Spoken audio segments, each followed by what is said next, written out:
When Jordan Reynolds met Emily Carter at a charity fundraiser in downtown Seattle, he had no idea that one evening would lead to a journey filled with revelations about love, its highs, lows, complexities, and shocking truths.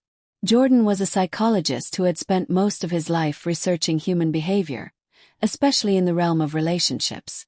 Emily, on the other hand, was a passionate social worker who believed in healing the world one act of kindness at a time. Their connection was instant, electric even, but what unfolded over the next year wasn't just a love story. It became a living experiment, a real-life exploration of 50 deeply surprising psychological facts about love. They first bonded over a shared laugh at the fundraiser when a magician's trick went hilariously wrong. That spontaneous moment. Jordan later explained it was psychologically significant. When people laugh together early on, it builds trust faster than logical conversation. Emily rolled her eyes at his nerdiness but found it adorable. Their first date was simple: coffee at an old bookstore cafe. Jordan noticed how Emily's eyes lit up when she spoke about helping children in underprivileged communities. Later, he told her about a study showing that people who talk about meaningful topics on first dates are more likely to form deep connections. Emily just smiled and said, "Well, lucky us then." A few weeks into dating, they started noticing patterns, like how just making eye contact for 4 minutes made them feel more intimate. Jordan mentioned it was a proven experiment. Strangers who did this often felt like they fell in love. Emily tested the theory, and to her surprise, it deepened their bond even more. They learned about the honeymoon phase, how the brain is flooded with dopamine and oxytocin in the early months of love, making everything feel euphoric. But when they hit their first rough patch, around month 4, they were prepared. Jordan explained that the dip wasn't a bad sign. It was biology adjusting. Instead of panicking, they talked it through. Jordan once surprised Emily with a playlist of songs that reminded him of her. Emily cried, not just because of the gesture, but because she later learned people often associate music with emotional memories, making them feel more connected. Love wasn't just about grand gestures. It was about tiny things: a warm touch on the arm, texting "thinking of you," or smiling when the other person enters the room.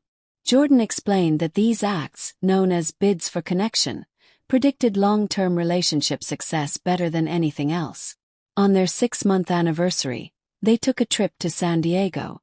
They spent time at the beach, talked late into the night, and even had their first big fight. It was about something trivial, directions to a restaurant, but it spiraled into a larger argument about feeling heard.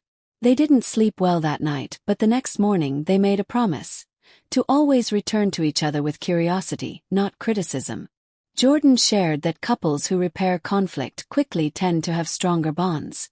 Emily agreed, adding that love isn't just passion, it's commitment, effort, and forgiveness. At one point, Jordan introduced Emily to his parents. The dinner was awkward. His father was skeptical of Emily's career choice, and tension was thick. Later, Emily confessed she felt judged. Jordan reassured her and explained the psychology of in-law dynamics, which often play a major role in long-term compatibility. He promised to always advocate for her, even with family. They started noticing strange, unexpected things, like how their heart rates would sync when they sat close together for a while. Jordan told her it was a real phenomenon. Emotional closeness can regulate physiology. Even more surprising, when people are in love, their brain activity resembles that of someone high on cocaine. Emily laughed and said, "So basically we're addicted to each other?" Jordan smirked. "In the healthiest way possible." They took a love language quiz one weekend just for fun. Jordan's was words of affirmation. Emily's was quality time, learning that helped them love better. When Emily left little notes in Jordan's wallet, or Jordan planned quiet evenings without screens, they both felt seen. These weren't just love hacks, they were bridges into each other's inner world.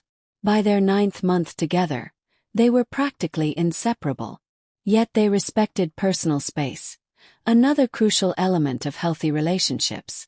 Jordan once said, "True intimacy isn't about being merged, it's about being deeply known while staying fully yourself." Emily found that thought empowering. One evening, while watching a documentary on relationships, Emily asked, "Do you think most people are scared of love?" Jordan responded gently, "I think people are scared of being hurt. Love requires vulnerability, and our brains are wired to protect us from pain. So sometimes people sabotage love to stay safe." That truth lingered. They learned that people in happy relationships have better immune systems, live longer, and even recover faster from illness. Love wasn't just emotional, it was biological. Changed their sleep, their stress levels, even their decision-making. And the scariest part, the brain doesn't distinguish between physical pain and heartbreak. That's why breakups feel like something has died.